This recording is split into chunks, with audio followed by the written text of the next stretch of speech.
वंदे महापुरुषते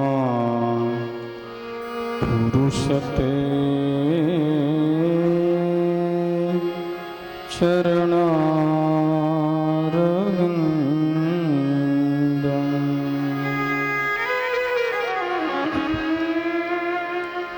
यं प्रव्रजन्तमनुपेतमपेतकृत्यम्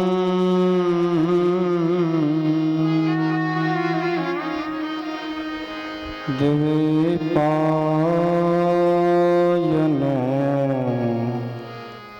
विरहकातर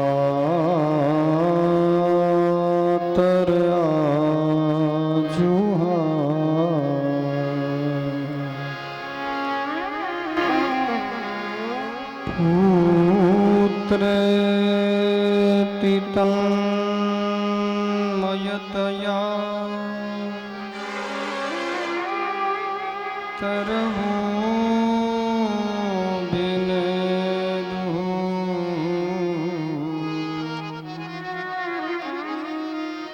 स्तं सर्वभूतहृदयम्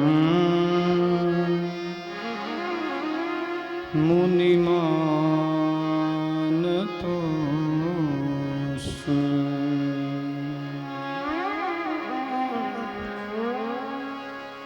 निधये सर्वविद्यानां भीषजे भवरोगिणां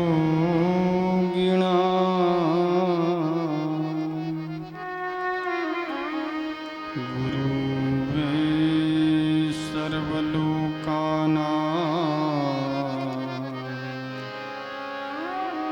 श्रीदक्षिणामूर्तये नमः।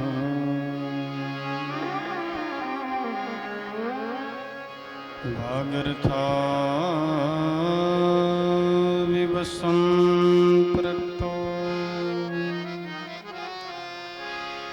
वागर्था प्रतिपत्तये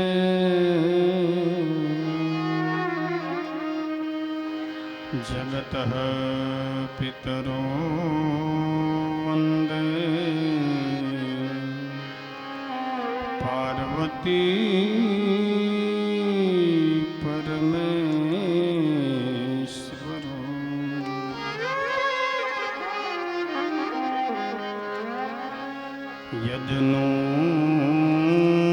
यदनुग्रहतो जन्तु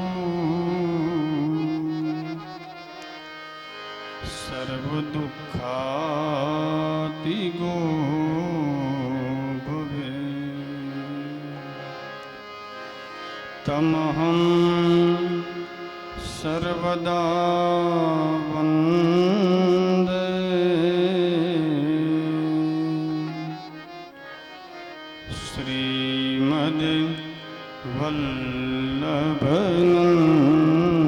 श्रीमद्वल्लभनन्दनम्। नारायणं नमस्कृत्य नरं चैव नरोत्तमं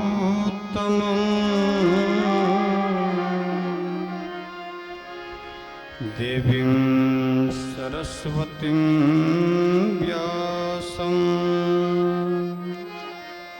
ततो जयमुदीरयेत्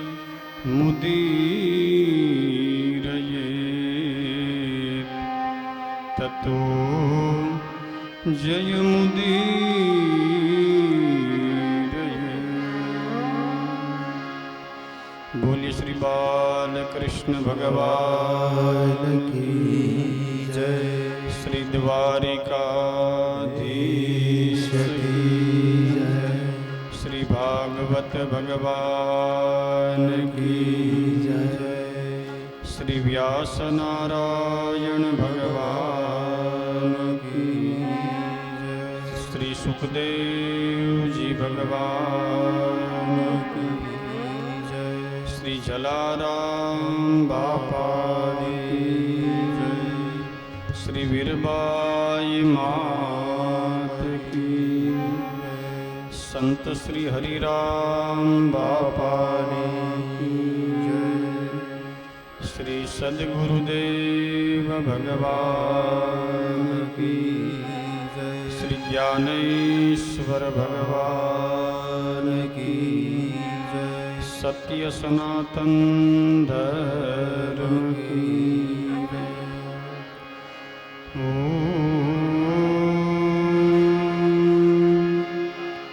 नमः पार्वती पतये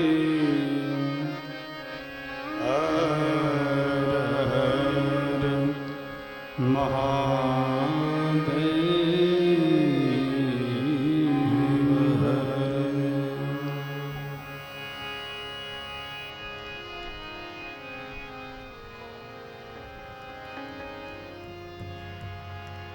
जय गुरुदेव जय गुरुदेव नाथ निरंजन जय गुरुदेव।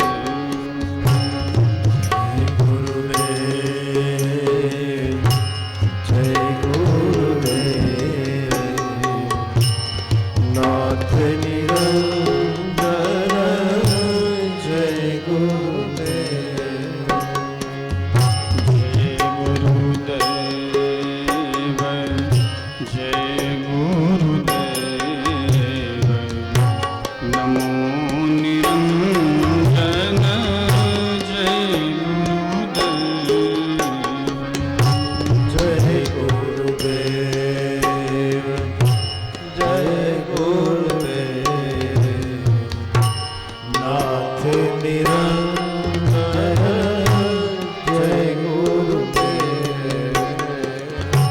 जय गुरुदेव जय गुरुदेव। जय गुरुदेव जय गुरुदेव। जय गुरुदेव जय गुरुदेव।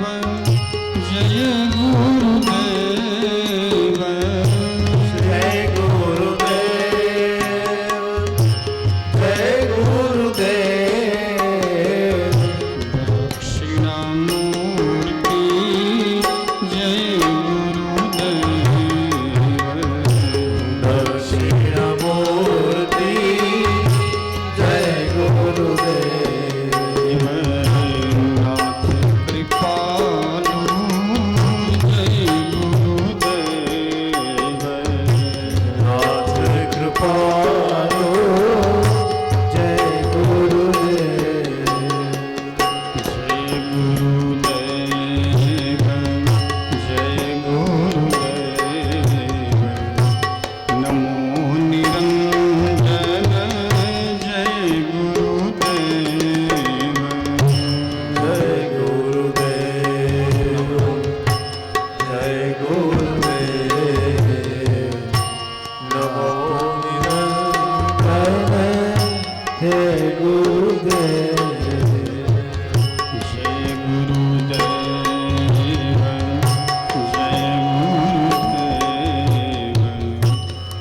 दक्षिणामूर्ति जय गुरुदेव। जय गुरुदेव जय गुरुदेव दक्षिणामूर्ति जय गुरुदेव।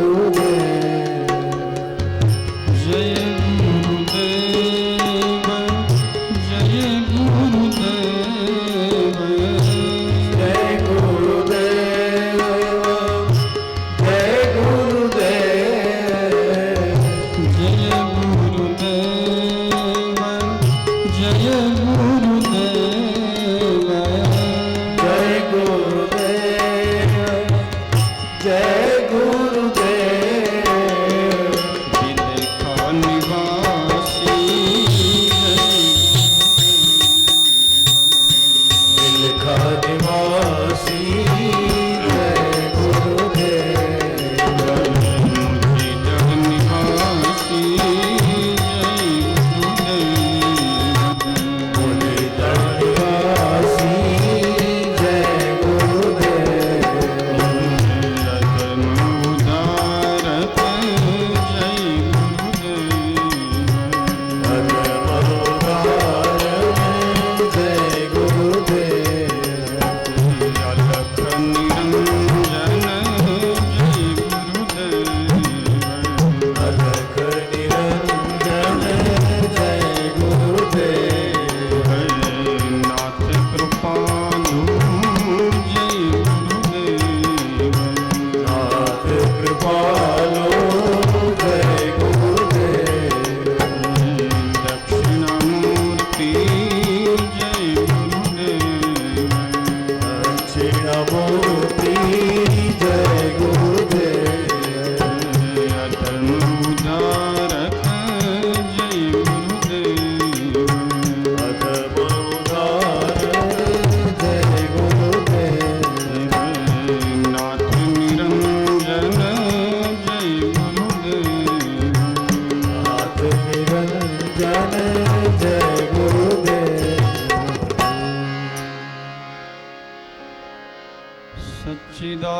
सच्चिदानंद रूपाय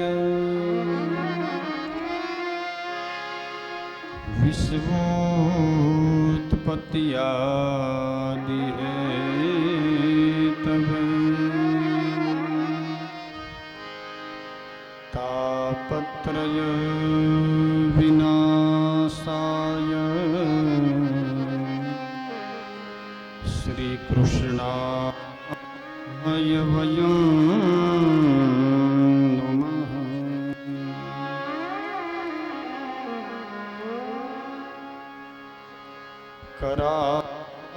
करारविन्द न पदारविन्दम्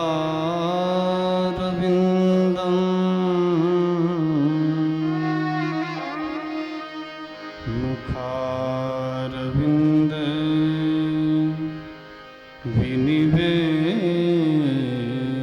विनिवेशयन्तम् वटस्य पत्रस्य पुटे शयानम् बालं मुकुन्दं मनसा स्मरामि बालं मुकुन्दं मनसा स्मरामि। बोलिए श्री सुखदेव जी भगवान की जय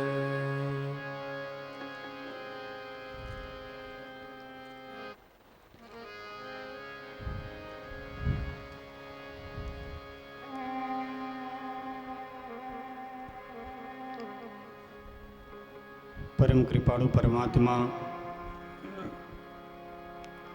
श्रीमन्नाथ भगवान के चरणों में कोटि कोटि दंडवत प्रणाम।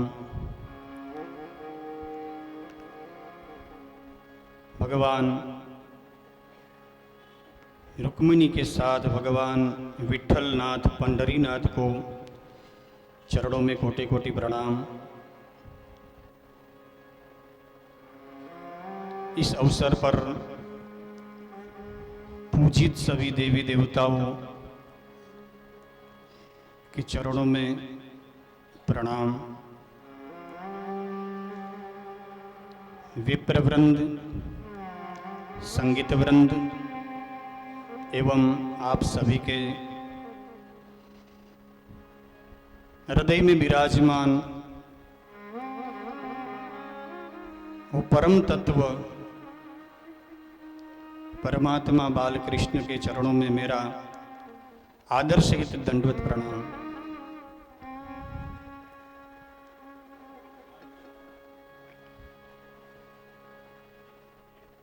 श्री भगवान जलाराम बापा एवं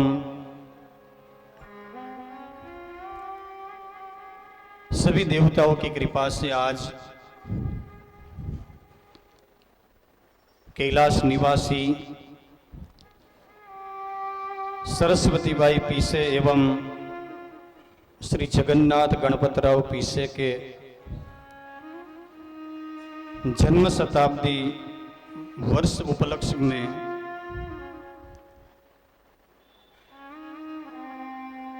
पीसे परिवार के आयोजित श्रीमद् भागवत कथा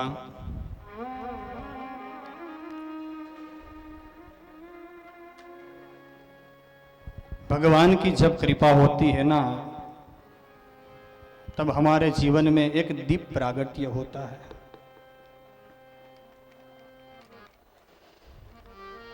पहले आप सभी को अभी अभी गया जो दीपावली का पर्व, उसकी हार्दिक शुभकामनाएं।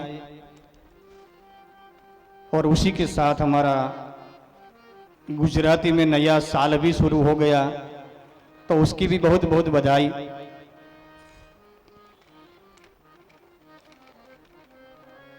दीपावली में हम दिए प्रकट करते हैं,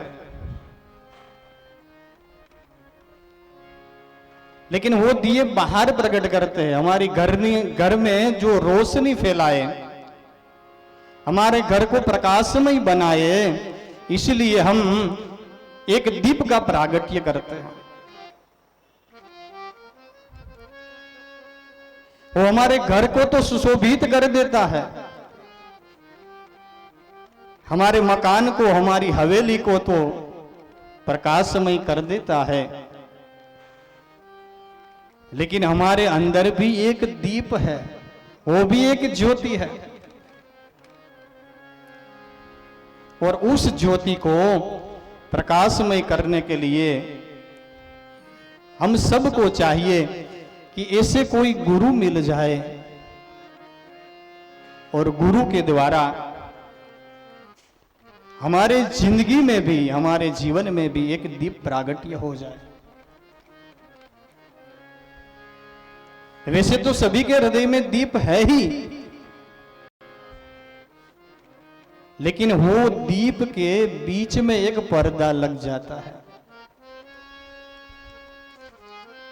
हमारे और दीप के बीच में एक पर्दा, वो पर्दा है माया का पर्दा, वो अज्ञान का पर्दा लगा हुआ है। इसलिए हमको दीप प्रकट है, लेकिन वो दिख नहीं रहा।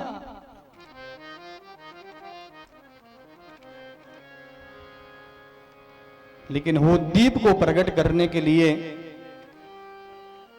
आज हमें ऐसा अवसर मिला है कि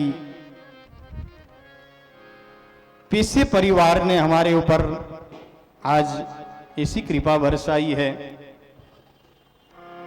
कि हम सभी को ऐसा मौका मिला कि हम हमारे जीवन में भी ये कथा के माध्यम से एक दीप प्रागट्य करें।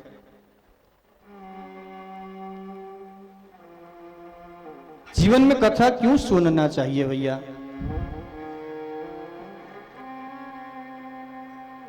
तो कहा है कि अनेक प्रकार के हम कर्म करते हुए अलग अलग योनि में उत्पन्न होकर 84 लाख योनियां बताई है हमारे यहां पर, और उसी सभी को पार करते करते हमको ये मनुष्य जन्म प्राप्त होता है। और जब मनुष्य जन्म मिलता है ना, तो उसी में हम कथा सुन पाते हैं।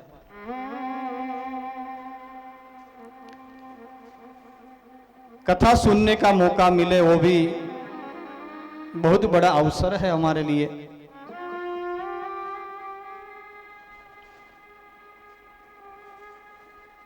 और कथा अज्ञान रूपी जो अंधकार हमारे जीवन में है, उसको मिटाने के लिए एक कथा है। हमारे जीवन में अनेक प्रकार की जो थकावट है, वो थकावट को दूर करने के लिए एक कथा है। ये कथा है ना, वो आईना है। मैं और आप, हम सभी मिलकर ये आईने में हमारा चेहरा देखे ना, तो हमको पता चले कि हमारे चेहरे पे क्या लगा हुआ है, हमारा चेहरा कैसा दिख रहा है, हमारे चेहरे पे कोई दाग तो नहीं है ना। ये सभी चीज हमको एक कथा के माध्यम से प्राप्त हो सकती है। आईने के सामने हम खड़े हो जाए तो हमारा जैसा ही दूसरा व्यक्ति आईने में हमको दिखाई पड़ता है।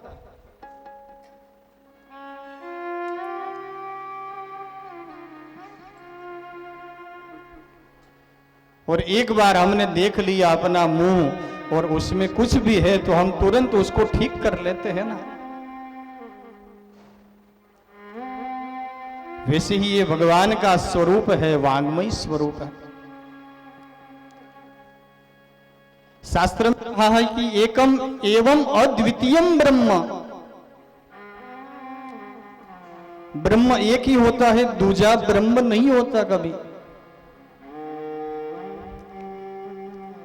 इसलिए आप और हमारे सामने एक ब्रह्म है जिसका स्वरूप वांग्मयी है। और वांग्मयी स्वरूप में भगवान कृष्ण विराजमान है। उसके चरणों में हम प्रणाम करते हैं कि हे परमात्मा, आप हमारा आईना बन जाओ ना, और हमारे चेहरे पे जो कुछ है, दाग है, मिट्टी लगी हुई है, वो सब कुछ हमारे चेहरे से निकल जाए, ऐसी हमारे पर कृपा करें।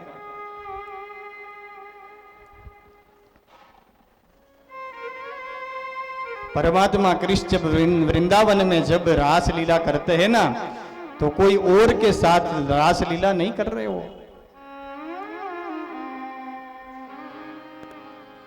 जैसे हम आईने के सामने रहते हैं, हमारा चेहरा ही हमको सामने दिखता है, वैसे ही भगवान ही अपने सामने अपना ही स्वरूप है, उसी के सामने भगवान रास लीला कर रहे हैं।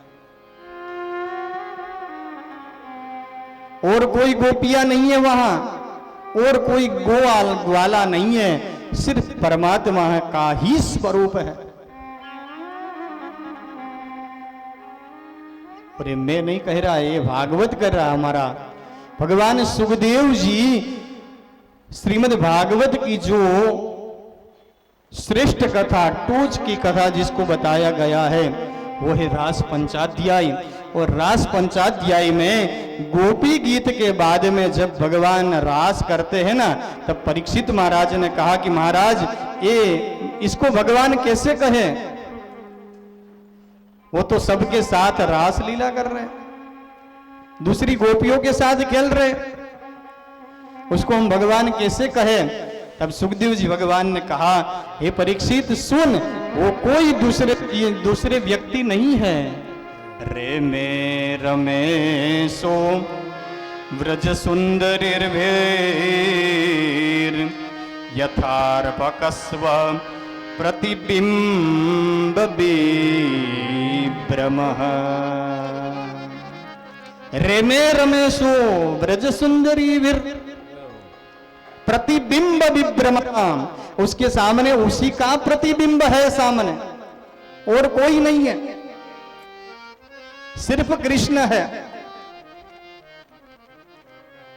और हम राधा और कृष्ण को जो अलग मानते हो ना, तो समझ लीजिए कि दोनों में से कोई अलग नहीं है, दोनों एक ही है। कृष्ण की परछाई देखो तो वही राधा जी है। शिव और शक्ति में कोई अंतर नहीं है, राम और सीता में कोई अंतर नहीं है, रुक्मणी और विठल में कोई अंतर नहीं है हमारे यहाँ। वो तो हम अलग अलग सबको मानते हैं, लेकिन हमारा शास्त्र तो कहता है कि कहियत भिन्न भिन्न, तो सभी एक ही है। और उससे ज्यादा कहूं तो काफी लोग गुजराती लोग बैठे हैं, तो गुजराती में जो आरती गाते हैं ना, उसमें भी कहा गया है, लेकिन हम सुनते कहाँ है उसको देखते नहीं कभी ध्यान से। लेकिन उसमें बताया गया है कि ए बे एक स्वरूप अंतर नवधर सो, मां अंतर नवधर सो, थोड़ा भवानी भजता, थोड़ा अम्बे मान भजता, भवसागर तरसो। ओम जयो जयो मां जगदम्बे। ये बे एक स्वरूप अंतर नवधरसो, वो दोनों एक ही है, अलग नहीं है। आप शिव को मानो या शक्ति को मानो, आप राधा को मानो या कृष्ण को मानो, उनमें से कोई भी अलग नहीं है। आप कृष्ण को मानो या कालिका को मानो, वो दोनों एक ही है,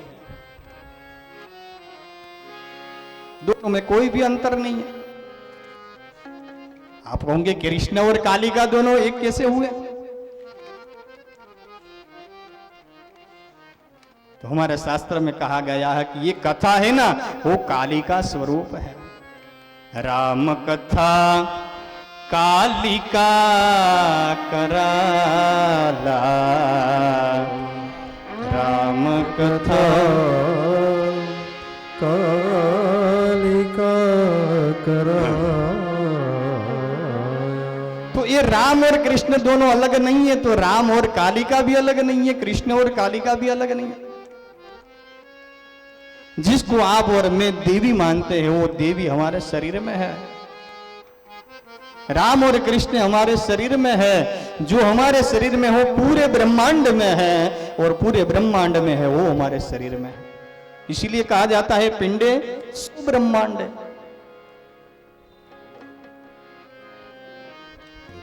सभी को एक मानिए। यह जो रखा है वो कोई पुस्तक नहीं है, वो भगवान का वांग्मय स्वरूप है।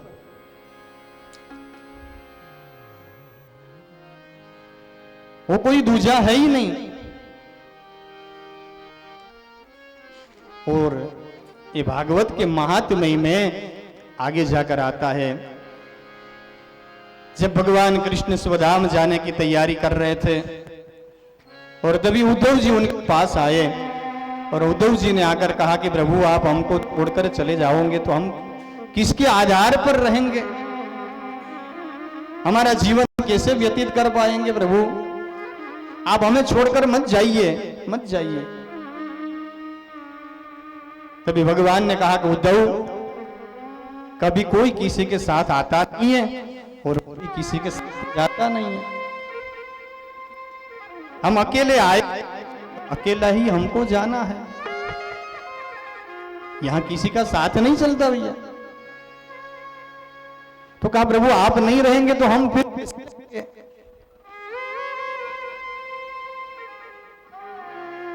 और तभी भगवान ने कहा कि हे उद्धव, मेरा जो स्वरूप है, मेरी अंदर की जो ज्योत है ना, वो ज्योत मैं भागवत में रखकर जाता हूं। और इसीलिए कहा कि तेने यम वांग्मयी मूर्ति प्रत्यक्षा वर्तते हरे। तेने यम वांग्मयी मूर्ति प्रत्यक्षा वर्तते हरे है। ये प्रत्यक्ष है, परोक्ष नहीं है, बिल्कुल आपके प्रत्यक्ष में है। हरे है, एक नहीं है, वहां बहुवचन दिया गया है, हरे है। ये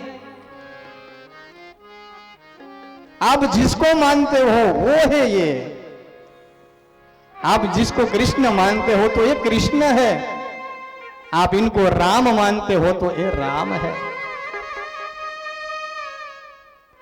आप इसको देवी मानते हो तो ये देवी है, और आप इसको सूर्य मानते हो तो ये सूर्य है, और आप इनको शिव मानते हो तो ये शिव है। दूसरा कोई नहीं है। तो यही परमात्मा हमारे जीवन में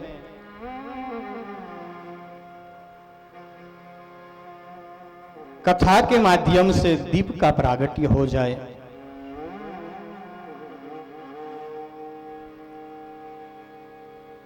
तक कोई माध्यम नहीं रहता तब तक हम मंजिल तक नहीं पहुंच पाते। यहां से नजदीक वर्धा भी जाना है ना, तो उनके लिए कुछ न कुछ माध्यम चाहिए। या तो हमको ट्रेन में बैठना पड़ेगा, या तो बस में बैठना पड़ेगा, या तो कार में बैठना पड़ेगा, या तो बाइक पे बैठना पड़ेगा, या तो पैदल चलना पड़ेगा। रोड माध्यम बन जाएगा। कुछ न कुछ माध्यम बनेगा, तभी हम मंजिल तक पहुंच पाते हैं। तो हमारे जीवन में एक कथा माध्यम बनी है और उनके निमित्त मात्र यजमान है पीछे परिवार। जब तक कोई निमित्त नहीं बनता तब तक हमको कथा मिलती नहीं है मेरे भाई बहन।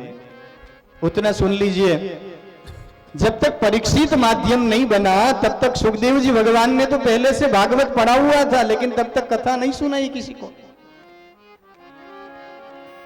परीक्षित माध्यम बना तब हमको कथा भागवत की मिली। शौनकादिक ऋषि मुनियों जब माध्यम बने तब सुत पुराणी ने नैमिषारण्य में 88,000 ऋषि मुनियों को कथा सुनाई।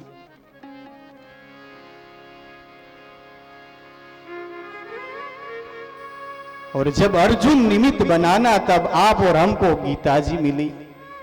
निमित्त मात्रेण भव सव्य साचिन, भगवान ने गीता जी में कहा है कि निमित्त मात्र हो अर्जुन तुम। इतना तो सोचिए कि अर्जुन को विषाद हो कभी? ऐसा हो सकता है क्या? थोड़ी देर उनके अंदर जाकर सोचिए कि अर्जुन को विषाद नहीं हो सकता। भगवान अर्जुन के सारथी बन गए और उनका रथ लेकर दोनों सेना के मध्य में जब आए तब अर्जुन ने देखा कि प्रभु ये तो मेरे हैं, इनके साथ में युद्ध कैसे करूं? विषाद हो गया उनको मोह हो गया। और उनको समझाने के लिए भगवान ने हमको 18 अध्याय में गीता जी समझाई। लेकिन एक बात सुनिए आप कि भगवान नर और नारायण बद्रिकाश्रम में हर हमेशा साथ में रहते हैं। तपस्या साथ में दोनों करते हैं। एक नर है और एक नारायण है। वो नारायण है वही कृष्ण बन के आए हैं और जो नर है वही अर्जुन बन के उनके साथ में आया। तो ये दोनों तो साथ में ही रहते हैं। और जो व्यक्ति हमारे साथ में रहता है उनका स्वभाव हमको मालूम पड़ जाता है।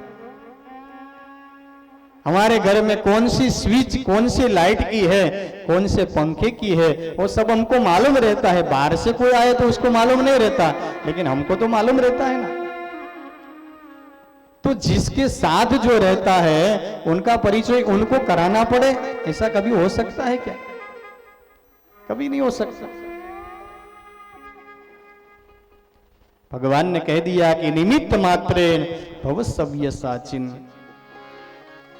सव्य साचिन एक अर्जुन का नाम है, क्योंकि वो दोनों हाथ से बाण छोड़ सकता था, तीर को छोड़ सकता था।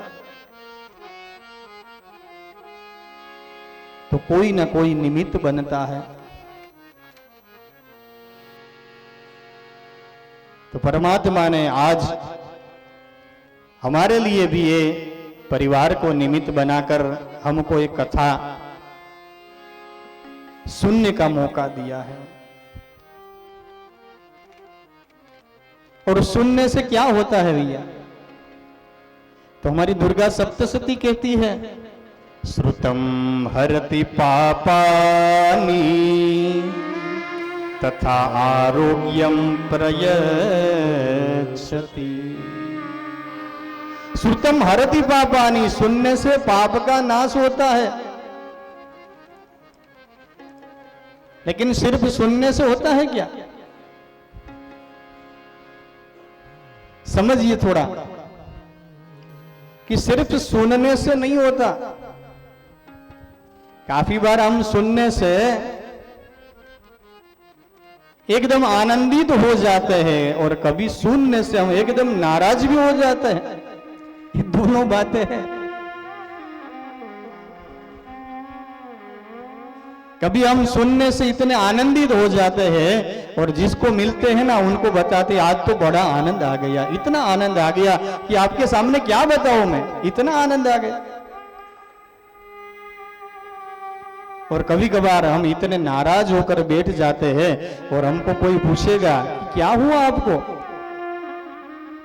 और तभी आप उनको बताएंगी कि आज तो सामने वाले ने मुझे इतना सुना दिया कि मैं क्या बताऊं आपको, मुझे कुछ सूझ नहीं रहा, मैं उसको क्या जवाब दूं, इतना सुना दिया मुझे। दोनों बात सुनने की है, लेकिन एक सुनने से आनंद आ गया आपको और एक सुनने से आप नाराज हो गए, तो कैसे सुनना है आपको।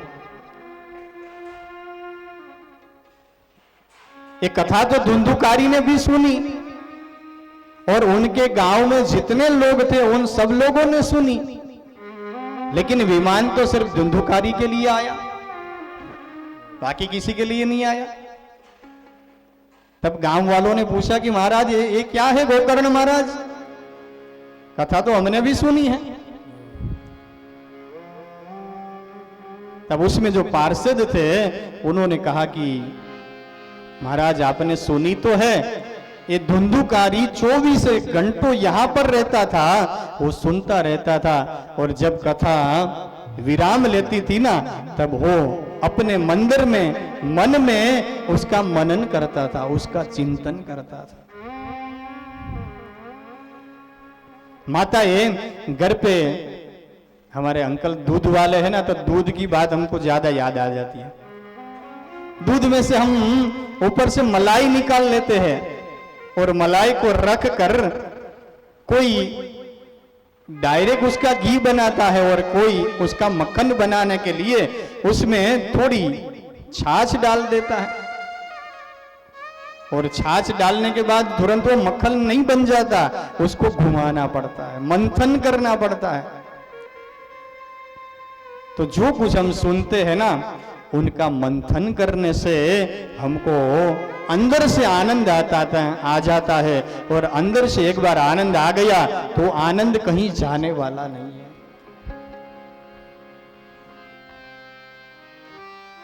आपको और मुझे सुनना तो पड़ेगा ही, कथा नहीं सुनेंगे तो किसी की व्यथा सुननी पड़ेगी, क्योंकि भगवान ने हमको 2 कान दिए हैं, एक कान नहीं है 2 है, और दोनों सुनने के लिए है। कथा में नहीं आएंगे तो कोई ना कोई मिल जाएगा कि भाई मेरे घर में तो ये प्रॉब्लम है, मेरे घर में तो मेरी बहू ऐसा करती है, कोई बहू मिल जाएंगी वो उनकी सास की बात करेंगे। ये जीवन हमको जब मिला है तो जीवन में जब तक भगवान ने चाबी भरी है तब तक तो ये खिलौना चलता रहेगा।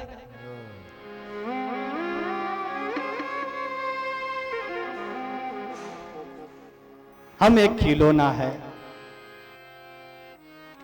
और यहां आकर हमको पहले रोने के लिए सिखाया जाता है।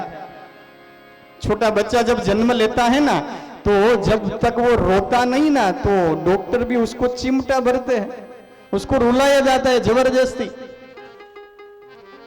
तो पहले रोना सीखना है, और जब तक रोना नहीं सीखेंगे तब तक हंसना नहीं सीख पाएंगे हम।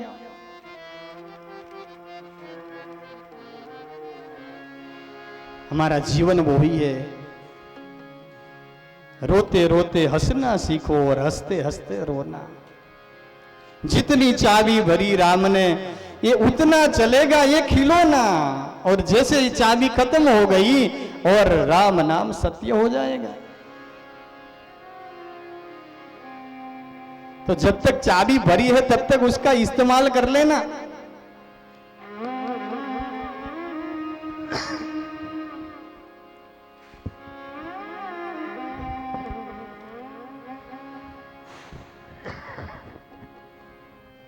ठीक से हम उसका इस्तेमाल नहीं करेंगे तो ये बैटरी ऐसे ही पड़ी पड़ी उतर जाएंगी।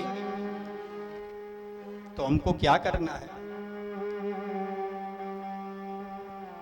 ये चार्जिंग है तब तक उसका उपयोग ठीक से कर ले हम।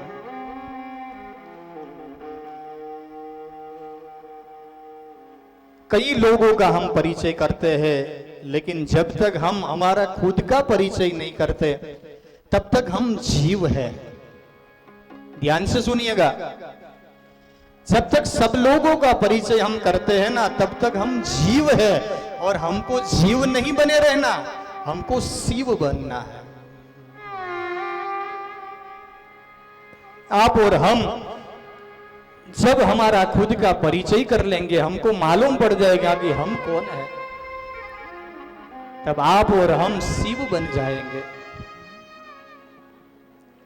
और शिव है ना, तब तक हमको सब लोग पूछेंगे कि ये क्या करना है, कैसे करना है, क्यों करना है। और जैसे ही हम शिव में से निकल गए तो शिव में एक इकार रहता है ना, शिव जब लिखो आप तो एक इकार रहता है उसमें, और इकार निकल गया तो वो शिव क्या हो जाएगा, सव हो जाएगा। और सव. के बाद तो कितना भी हमको कोई प्रेम करता है, लेकिन तुरंत हमको घर से बाहर निकाल देंगे। तो जीव में से शिव होने के तक की जो गति है ना, वो गति हमको कथा दिलाती है। इसीलिए कथा सुनना चाहिए। एक कथा की प्रास्ताविकता है। अब आपको सोचना है कि आपको जीव बने रहना है कि आप शिव तक पहुंचना है।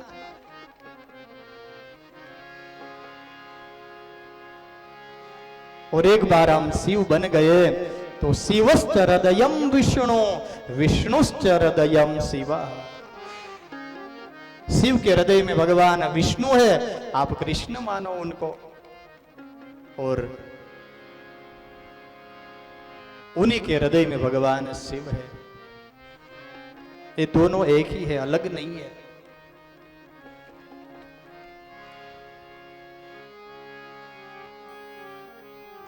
लेकिन हमारे यहां ऐसी व्यवस्था की गई है कि हम जो भगवान हमको अच्छा लगे ना, उनकी हम पूजा कर सकते हैं, उनको हम मान सकते हैं। आप स्वतंत्र भारत के स्वतंत्र नागरिक हो, आपके ऊपर कोई जबरदस्ती नहीं है।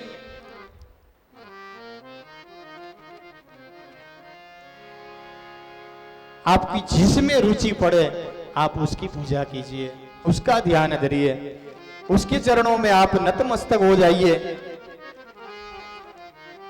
लेकिन एक बात का बिल्कुल ध्यान रखना कि जिसको आप मान रहे हो उसको मानिए, लेकिन दूसरे की निंदा नहीं करना कभी।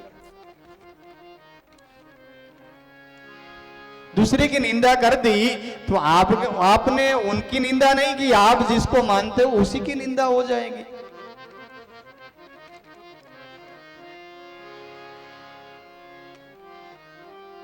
हम कहीं भोजन करने के लिए जाते हैं तो कई प्रकार के व्यंजन रखे जाते हैं, उसमें से हमको जो प्रिय है उसका हम स्वीकार कर लेते हैं, जो हमको अच्छा नहीं लगता उनको छोड़ देते हैं, हमारी प्लेट में ही नहीं लेते वो चीज। तो आपको जिसमें रुचि पड़े उसका आप स्वीकार कर लीजिए, लेकिन स्वीकार करना पड़ेगा आपको। जब तक उनके शरण में हम नहीं जाएंगे तब तक वो हमारा कल्याण नहीं करेंगे। महिम ने स्तोत्र में कहा है कि आपको जिसमें रुचि है, रुचि नाम वे चित्रिया द्रुजो कुटिल नाना पथ जुसा ऋणा में को गम्य स्वमसि पयसा मर्णव इव। रुचि नाम वे चित्रिया, आपको जिसमें रुचि पड़े, आपको लगे कि भगवान हमारे मर्यादा पुरुषोत्तम होने चाहिए तो आप राम को भजो, वो भगवान आपके सामने राम बनकर आ जाएगा। और आपको लगे कि 16 कलह के युक्त होने चाहिए भगवान, तो भगवान आपके सामने कृष्ण बनकर आ जाएंगे। आपको लगे कि हमारे शरीर में एनर्जी नहीं है, एनर्जी चाहिए, तो भगवान आपके सामने मां बनकर आ जाएगा। वही भगवान गणेश बनकर आ जाता है, वही भगवान सूर्य बनकर आ जाता है। अनेक रूप रूपाय विष्णवे प्रभ विष्णवे, विष्णु सहस्त्र में कहा गया है कि सभी परमात्मा के ही स्वरूप है। लेकिन जिस स्वरूप हमको अच्छा लगे उनके चरणों में चले जाइए। महाभारत में हमने सुना है कि जब पांडव भगवान कृष्ण के आश्रय में आ गए ना, तब भगवान ज्ञानेश्वर को भी लिखना पड़ा कि द्वारिका राणे पांडवा गरी। हरिपाठ में लिखा है द्वारिका राणे पांडवा गरी। द्वारिका चे भगवान अधिष्ठिता है वहां के, द्वारिका के 16,108 उनकी पटरानियां हैं, उनकी रानियां हैं, लेकिन सबको छोड़कर परमात्मा 6 मास से पांडव के घर पे हस्तिनापुर में है। क्यों? क्योंकि सब कुछ समर्पित उन्होंने कर दिया है। भगवान को क्वांटिटी नहीं चाहिए, भगवान को सिर्फ क्वालिटी चाहिए। उतना याद रखना, भगवान को क्वांटिटी नहीं चाहिए बिल्कुल, भगवान को सिर्फ ना सिर्फ क्वालिटी चाहिए। और वो मैं नहीं कहता, भगवान ने कहा गीता जी में, पत्रम पुष्पम फलम तोयम यो में भक्तिया प्रयच्छति।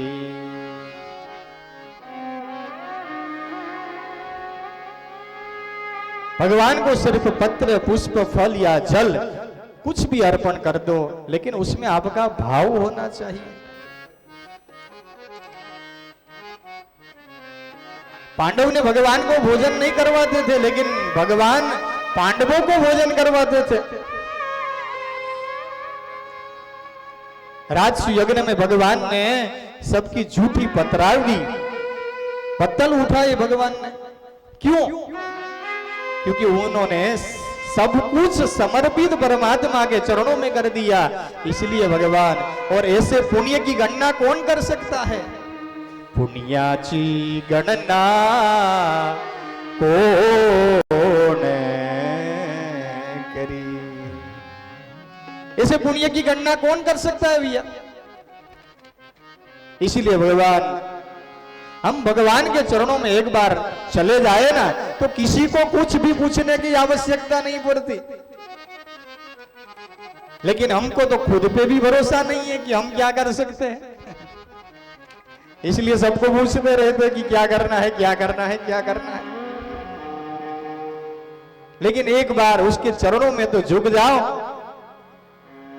उनको बता दो कि हमको ये करना है, तो वो आपके सारथी भी बन जाएंगे, वो आपके दूत भी बन जाएंगे, वो आपके मित्र भी बन जाएंगे, और वो आपके सेवक भी बन जाएंगे, वो आपका पुत्र भी बन जाएगा।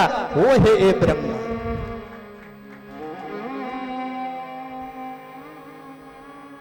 भगवान ने कहा कि एक बार मेरे सामने तो आप आ जाओ। आप 2 पांव चलेंगे ना, तो मैं आपके सामने 4 पांव चलने के लिए बिल्कुल तैयार हूं।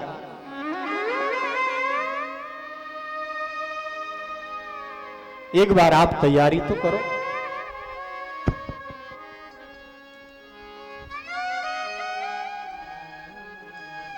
तो आइए, ऐसे भगवान परम दयालु है, ऐसे कृष्ण को छोड़कर हम कहां जाएंगे? कम्वा दयालु शरणं ब्रजे कम्बा दयालु शरणं ब्रजे। ऐसे परमात्मा अति दयालु है। अकारण करुणा वरुणालय है परमात्मा। हम उसका भाव से भजन करें या ना करें, हमको वो अच्छे लगे या ना लगे, लेकिन भगवान तो हमको अच्छे, वो हमको पालते हैं।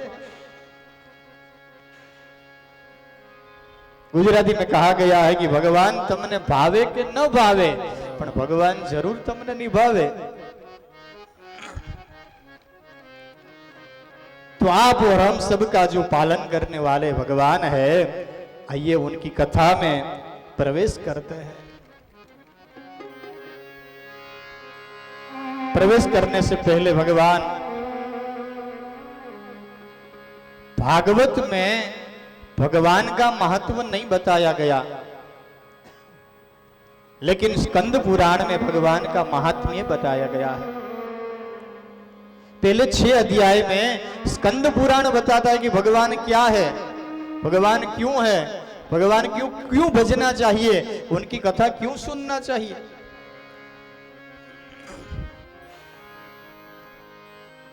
क्योंकि कोई भी व्यक्ति खुद की प्रशंसा करे ना, उनको तो आत्मश्लाघा बताया गया है। इसीलिए भागवत अपना महत्व ही नहीं बताता, लेकिन स्कंद पुराण के अंतर्गत भगवान व्यास जी ने हमको एक ग्रंथ दिया है, और उसमें स्कंद पुराण में उसका महत्व ही बताया है। पहले स्कंद पुराण ने बताया और बाद में पद्म पुराण ने भी बताया अंत में।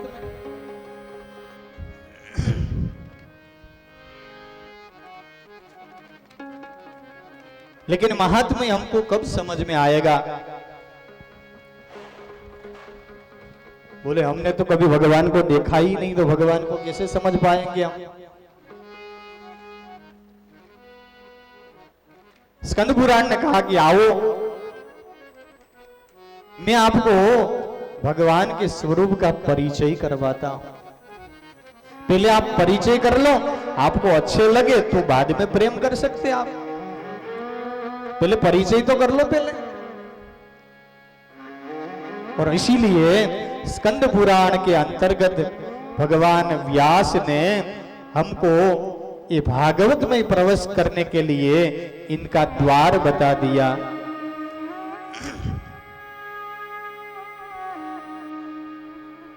और द्वार में भगवान का परिचय है।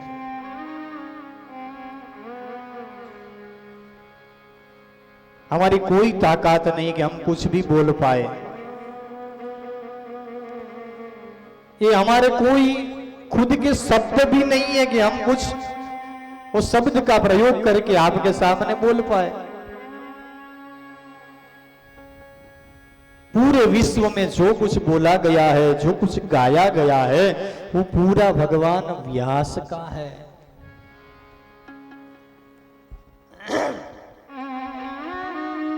जो कुछ हमको दिया है ना, वो सब भगवान व्यास का दिया गया है।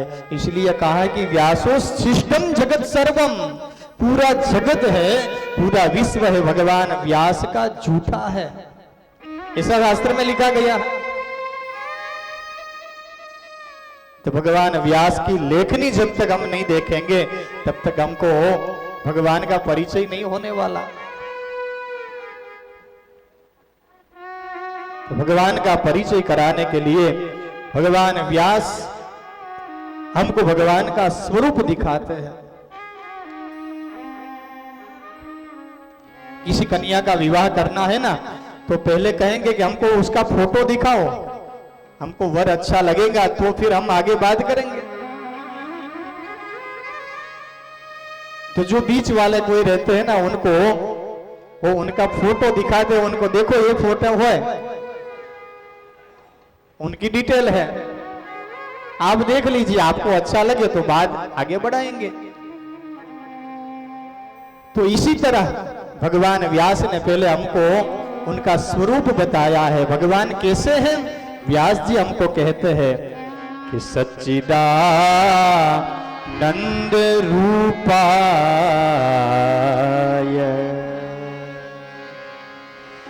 विश्वोत्पत्त्यादि हेतवे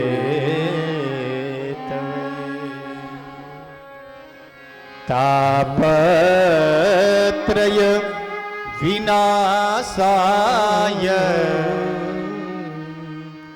श्री कृष्णाय वयं नमः। भगवान का परिचय कराते हुए भगवान व्यास जी कहते हैं कि भगवान कैसे है, तो कहा कि सच्चिदानंद रूपाय। शब्द एक है लेकिन उनके अंदर तन शब्द तीन शब्द छुपे हुए हैं। भगवान कैसे है, सच्चिदानंद स्वरूप है, लेकिन उसमें तीन शब्द है, सत चित और आनंद स्वरूप परमात्मा है। ऐसा भगवान का स्वरूप है। सत्य किसको कहते हैं, बोले सत्य उन्हीं को कहा जाता है कि जो तीनों काल में है। त्रिषु कालेषु यत् सर्वम तद ब्रह्म। तीनों काल में जो सत्य है ना, उन्हीं को सत्य कहा जाता है। और हमारा प्रथम धर्म कौन सा है, बोले सत्य सनातन धर्म है। बाकी जो धर्म को हम मानते हो वो सब सही है, लेकिन हमारा पहला धर्म है वो सत्य सनातन धर्म है।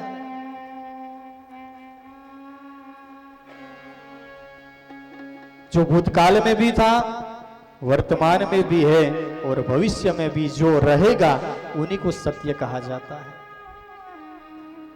चिद यानी कि ज्ञान,